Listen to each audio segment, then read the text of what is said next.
Hello students, welcome back to MEA study hub. यहां पर बच्चों मैं आपको रिवाइज करवाने वाला हूं क्लास 10th का ट्रायंगल्स चैप्टर बहुत जल्दी से फटाफट, क्योंकि अब थ्योरम्स तो आपको पूछी नहीं जाएंगी, मतलब थ्योरम्स के प्रूफ्स तो आपको पूछे नहीं जाएंगे, थ्योरम्स के सिर्फ आपको रिजल्ट्स याद रखने हैं। तो हमारे लिए काफी काम इजी हो गया है। तो प्रूफ आपको नहीं करवा रहा हूं, ठीक बिल्कुल उसी पॉइंट ऑफ व्यू से आपको ये पूरा चैप्टर मैं कराने वाला हूं जिस तरह के क्वेश्चंस आपको एग्जाम में आने वाले हैं। हर एक टाइप में कवर कर दूंगा, बहुत जल्दी से कवर कर दूंगा। इस वीडियो को देखने के बाद आप सीधा अपने एमसीक्यू प्रैक्टिस करने अगर बैठ जाओगे तो आपसे सारे एमसीक्यूज हो सकते हैं, सारे कॉन्सेप्ट क्योंकि यहां पर क्लियर हो जाएंगे आपके। और एमसीक्यू करने कहां से हैं? एक बुक, काफी फेमस बुक है, उसका ट्रायंगल्स वाला जो पार्ट है उसका पीडीएफ लिंक मैं नीचे डिस्क्रिप्शन में दे रहा हूं, तो आप डाउनलोड करके शुरू हो जाना, उन क्वेश्चंस को प्रैक्टिस कर लेना। कॉन्सेप्ट यहां कवर हो गया, क्वेश्चन सारे वहां कवर हो जाएंगे। अगर कोई डाउट आएगा तो आप कमेंट सेक्शन में मेरे को बता सकते हो, मैं उसको सॉल्व कर दूंगा। तो शुरू करते हैं बच्चों। सबसे पहली थ्योरम जो है वो है basic proportionality theorem. Basic proportionality theorem क्या होती है? अगर एक ट्राइंगल है और उस ट्राइंगल की कोई भी दो साइड्स को ज्वाइन करती हुई एक लाइन ड्रॉ करी जो तीसरी साइड के पैरेलल हो, मतलब ए बी और ए सी को ज्वाइन करती हुई लाइन ड्रॉ करी है जो बी सी के पैरेलल है ना, तो क्या होगा? ये बाकी दोनों साइड्स को बराबर रेशियो में डिवाइड करेगी। ये बी सी के पैरेलल है तो ए बी और ए सी बची, तो ए बी और ए सी को ये डिवाइड कर रही है इस पार्ट में और इस पार्ट में, तो जो रेशियो है ये बराबर होगी A E by E B equal to A F by F C होगा। A E by E B equal to A F by F C, है ना।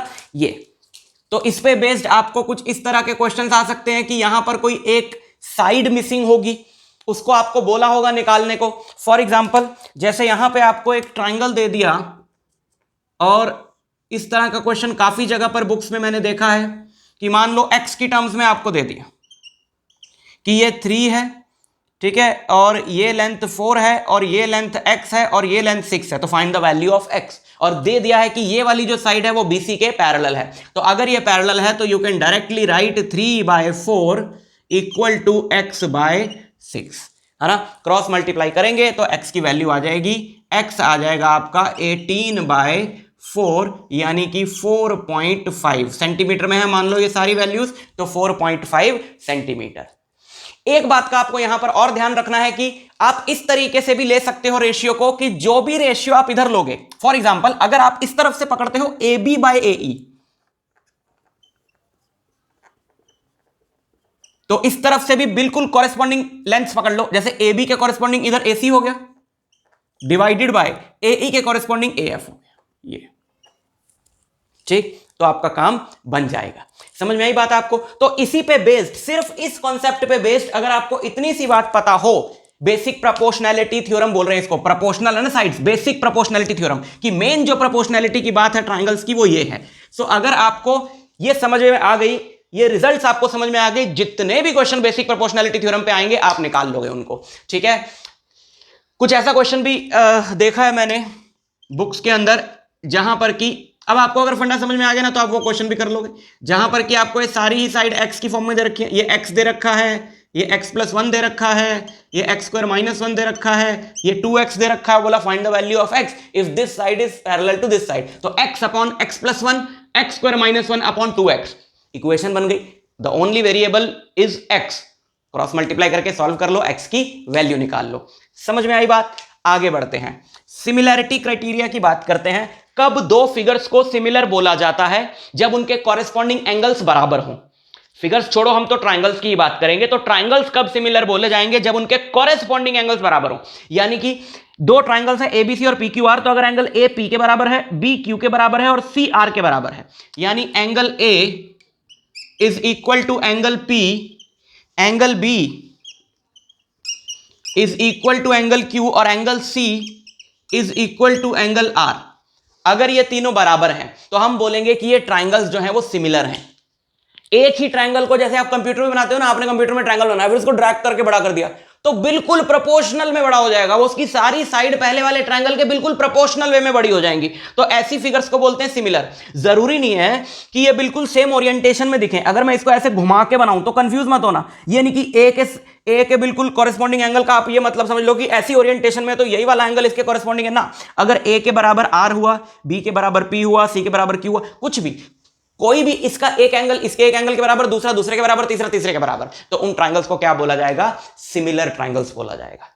समझ में आई बात? सिमिलर ट्राइंगल्स की एक और प्रॉपर्टी है, ये जो मैंने आपको बताई, जैसे आपने 9th में पढ़ा था ना कॉन्ग्रुएंसी का क्राइटेरिया कि कब ट्राइंगल्स कॉन्ग्रुएंट होते हैं, ऐसे ही सिमिलैरिटी का क्राइटेरिया है कि कब ट्राइंगल्स जो है वो सिमिलर होते हैं। This is called AAA similarity. AAA similarity का मतलब है कि ट्राइंगल्स तब सिमिलर होंगे जब उनके तीनों कॉरेस्पॉन्डिंग एंगल्स इक्वल होंगे। बट एएए सिमिलैरिटी को एए सिमिलैरिटी भी बोलते हैं बिकॉज ऑब्वियसली अगर दो एंगल्स इक्वल हैं तो तीसरा तो इक्वल होगा ही होगा, तो तीनों एंगल्स चेक करने की जरूरत नहीं है, दो एंगल्स चेक करके भी काम हो जाएगा। ठीक है, सिमिलैरिटी का जो साइन रहता है, कॉन्ग्रुएंसी का साइन आपने पढ़ा है 9th में, तो अगर आप मुझे साइन वाइज लिखना हो कि triangle ABC is similar to triangle PQR, तो मैं ये साइन लगाऊंगा, this is the sign of similarity. और जब भी बताया जाता है क्वेश्चन में कि सिमिलर है तो कॉरेस्पॉन्डिंग एंगल पता लग जाते हैं, जो नाम पहले लिखा है, ए के कॉरेस्पॉन्डिंग पी, बी के क्यू, सी के आर। लेकिन अगर बताया नहीं है, पूछा है, तो हमें खुद सोचना पड़ेगा कौन सा किसके कॉरेस्पॉन्डिंग है। जो वैल्यूज दे रखी हो क्वेश्चन में वहां से पता चल जाता है। ठीक है, एसएसएस सिमिलैरिटी। एसएसएस सिमिलैरिटी क्या होता है कि अगर ट्राइंगल सिमिलर हैं तो उनकी कॉरेस्पॉन्डिंग साइड्स की रेशियो बराबर होती। मैंने बोला ना छोटा ट्राइंगल था, ऐसे पकड़ के बड़ा कर दिया तो हर एक साइड बराबर प्रोपोर्शन में बढ़ जाती है।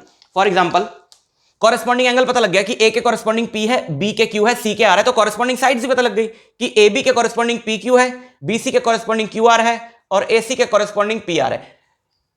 ये जो मैंने ये दो डंडे, इस पे भी दो डंडे, ये तीन डंडे, इसमें तो साइन है सिर्फ बताने का कि आपको पता लग जाए कौन सा किसके कॉरेस्पॉन्डिंग है।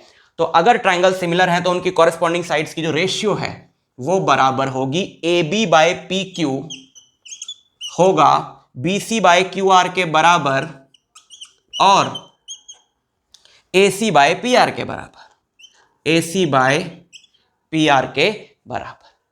इस पे क्वेश्चन आ सकता है, इस बात का ध्यान रखना। और एक बात का और आपने ध्यान रखना है, बड़ी इंपॉर्टेंट बात, कि अगर ट्राइंगल सिमिलर प्रूव हो जाएं तो उनकी साइड्स की, कॉरेस्पॉन्डिंग साइड्स की रेशियो तो बराबर होती ही है, कॉरेस्पॉन्डिंग मीडियंस की रेशियो भी बराबर होती है और कॉरेस्पॉन्डिंग ऑल्टीट्यूड्स की रेशियो भी बराबर होती है। कॉरेस्पॉन्डिंग का मतलब यह है कि इस मीडियन के कॉरेस्पॉन्डिंग ये वाला मीडियन होगा, है ना, जो ए वर्टेक्स से निकला है, ए के कॉरेस्पॉन्डिंग वर्टेक्स पी है, तो ए से जो निकला है वो पी के, पी से जो निकला है उसके कॉरेस्पॉन्डिंग होगा। तो ये साइड्स की रेशियो है, ये मीडियंस की रेशियो के बराबर होगी। और अगर परपेंडिकुलर ऑल्टीट्यूड्स ड्रॉ करें तो उनकी रेशियो भी बराबर होगी। ठीक है, इस पे कोई भी क्वेश्चन आ सकता है कि आपको बोला हो ये ट्राइंगल सिमिलर है, ये साइड इतनी है, ये सब गिवन है, एक मिसिंग है, तो निकालो, तो आप निकाल लोगे। एंगल्स गिवन है, एक एंगल गिवन है, बोला सिमिलर है तो ये इसके कॉरेस्पॉन्डिंग होगा, इसके। बस इसी टाइप के क्वेश्चंस हैं, इसमें बहुत इजी हैं, कर लोगे अगर कॉन्सेप्ट समझ में आ गया। तीसरा SAS similarity. SAS similarity, SAS congruency rule क्या था? एसएएस कॉन्ग्रुएंसी रूल ये था कि दो साइड्स, कॉरेस्पॉन्डिंग साइड्स और बीच वाला एंगल, ये साइड इस साइड के, ये साइड इस साइड के बीच वाला एंगल बराबर हो अगर, तो ट्राइंगल्स कॉन्ग्रुएंट होते हैं। पर यहां कॉन्ग्रुएंसी की बात नहीं हो रही, सिमिलैरिटी की बात हो रही है। तो एसएएस सिमिलैरिटी रूल क्या है कि अगर ये वाली साइड इस वाली साइड के प्रोपोर्शनल हो, ये साइड इसके प्रोपोर्शनल हो और बीच वाला एंगल बराबर हो तो ट्राइंगल्स सिमिलर होते हैं। कोई भी दो साइड्स, कोई भी दूसरी दो साइड्स के प्रोपोर्शनल हो अगर ट्राइंगल के और बीच वाला एंगल बराबर हो तो ट्राइंगल सिमिलर होते हैं, तो फिर उसमें बाकी फंडे भी लग जाते हैं। फॉर एग्जांपल इसमें मैं सबके बारे में ना दे रखा हो, बट हमें सिर्फ इतना दिया हो कि A B by P Q is equal to A C by P R, और बोला हो तीसरी साइड के बारे में कोई इंफॉर्मेशन नहीं है लेकिन बोला हो कि angle A equal to angle P है, तो फिर बाकी तीसरी साइड के बारे में किसी इंफॉर्मेशन की जरूरत भी नहीं है। दो साइड्स प्रोपोर्शनल और बीच वाला एंगल बराबर, तो ये ट्राइंगल्स क्या हो जाते हैं? सिमिलर हो जाते हैं by a rule which is called SSS similarity. समझ में आया आपको? आगे बढ़ते हैं। तीसरी थ्योरम जो आपको याद रखनी है वो एरिया से रिलेटेड है, सिमिलर ट्राइंगल्स के। सिमिलर ट्राइंगल के एरिया से रिलेटेड क्या थ्योरम है कि कोई भी दो सिमिलर ट्राइंगल्स के एरिया की रेशियो उनकी जो कॉरेस्पॉन्डिंग साइड्स की रेशियो है उसके स्क्वायर के बराबर होती है। और ऑब्वियसली मीडियन पे भी फिर वो बात लागू हो जाती है और ऑल्टीट्यूड पे भी लागू हो जाती है, क्योंकि वो ये रेशियो भी तो उनके बराबर ही है ना। फॉर एग्जांपल अगर आपको गिवन है कि एरिया ऑफ ट्राइंगल, यहां पे आपको दो ट्राइंगल्स गिवन है, एक ट्राइंगल आपको ये गिवन है और एक ये गिवन है, और बोल दिया है कि ये दोनों सिमिलर हैं, है ना, A B C P Q R, और मेंशन्ड है कि A B C similar to P Q R, और बोला है इसका एरिया है 121 सेंटीमीटर स्क्वायर और इसका एरिया सपोज आपको गिवन है 81 सेंटीमीटर स्क्वायर, और बोला है इसकी ये वाली जो साइड है, इसकी ये वाली साइड जो है ये हमको दी है मान लो 8 सेंटीमीटर, तो इसकी ये वाली साइड क्या होगी। इस तरह का क्वेश्चन, बहुत सारे क्वेश्चन है इस तरह के। तो क्योंकि ये ट्रायंगल सिमिलर गिवन है तो इनके जो एरियाज की रेशियो होगी यानी 121/81 वो इनकी कॉरेस्पॉन्डिंग साइड्स की रेशियो के स्क्वायर के बराबर होगी, ये है ना। सो ये इधर आके इसका रूट हो जाएगा, 121 का रूट 11 और 81 का रूट 9, इसीलिए ऐसी वैल्यूज ली थी जिनका परफेक्ट रूट निकल आए। ज्यादातर ऐसी वैल्यू दे रखी होती है इन क्वेश्चंस में। और ये 8 है, ए बी जो है वो 8 है bye P Q. So what is the length of P Q? Length of P Q is 8 × 9/11, 72/11 centimetre. तो अगर यही हो ऑप्शन तो इसी में, वरना इसको कैंसिल करके जो आ रहा है 6 पॉइंट समथिंग वो ऑप्शन में हो तो वो आप टिक करोगे। समझ में आ गई थ्योरम? एक मीडियन दिया होता दूसरा निकल आता। तो ये एरिया वाली थ्योरम एक याद रखो। और आखिरी थ्योरम जो आपको पता ही है जिसको बोलते हैं पाइथागोरस थ्योरम, वो याद रखनी है। अगर ये एंगल 90 डिग्री है तो BC square is AB square plus AC square. इसमें क्या बताना, ये तो सबको पता है। इसमें एक चीज आपको याद रखनी है कि अगर यहां से एक ऑल्टीट्यूड ड्रॉ किया, अगर 90 डिग्री वाले वर्टेक्स से सामने वाली साइड यानी हाइपोटेन्यूज पे एक ऑल्टीट्यूड ड्रॉ किया तो जो दो ट्रायंगल्स बनते हैं ये आपस में सिमिलर होते हैं और बड़े वाले से भी सिमिलर होते हैं। यानी ट्रायंगल, रीजन मैं बताता हूं, ट्रायंगल ABC बड़ा वाला is similar to triangle ADB, ADB is similar to triangle ACB, नहीं ACD। ये जो तीन ट्रायंगल आपको दिखाई दे रहे हैं ना, 1, 2 और बड़ा वाला, ये तीनों आपस में सिमिलर होते हैं। क्यों? ये जो छोटा वाला ट्रायंगल है बड़े वाले ट्रायंगल से कंपेयर करूं तो एंगल भी दोनों में कॉमन है, और बड़े वाले ट्रायंगल का एक एंगल 90 और इसका भी एक 90, तो ए सिमिलैरिटी से छोटा वाला बड़े वाले के सिमिलर हो गया। ये छोटा वाला भी C एंगल कॉमन और एक एंगल 90, तो ये छोटा वाला भी बड़े वाले के सिमिलर हो गया। तो अगर ये दोनों ये इसके सिमिलर है और ये भी इसके सिमिलर है तो ये दोनों आपस में भी क्या हुए? सिमिलर हुए। तो अगर ये सिमिलर प्रूव हो गए तो इस तरह का कोई भी कॉन्सेप्ट इस पे लगाने को आपको आ सकता है, तो उसका आपने ध्यान रखना है, ठीक है। और यहां पर भी देखो सिमिलैरिटी वाला ही कॉन्सेप्ट यूज हो रहा है, बट बीपीटी के हिसाब से बताया था क्योंकि सिमिलैरिटी बाद में पढ़ाई जाती है। ये छोटा वाला ट्रायंगल और बड़ा वाला ट्रायंगल सिमिलर है ना। इसमें ये एंगल जो है वो कॉमन है, ये एंगल कॉमन है, ये साइड्स पैरेलल है तो कॉरेस्पॉन्डिंग एंगल ये बराबर और ये भी बराबर। तो छोटा वाला ट्रायंगल बड़े वाले के सिमिलर है तो ऑब्वियसली इनकी साइड्स की रेशियो बराबर होगी, इसलिए हमने लिखा AB/AE इज AC/AF। जो भी इस तरफ लोगे, अगर आप इस तरफ लेते हो EB/AB तो इधर लोगे FC/AC, वो बराबर हो जाए। समझ में आई बात? तो इतना सा कॉन्सेप्ट है ट्रायंगल का, और कुछ आपको एक्स्ट्रा करने की जरूरत नहीं है, कुछ देखने की जरूरत नहीं है। आपने सिर्फ अब अपने क्वेश्चन आंसर्स प्रैक्टिस करने शुरू कर देने हैं। किसी भी बुक से कर लो, वरना मैं भी लिंक दे रहा हूं डिस्क्रिप्शन से, डाउनलोड कर लो और शुरू हो जाओ। मैं आपसे मिलता हूं नेक्स्ट लेक्चर में। All the very best.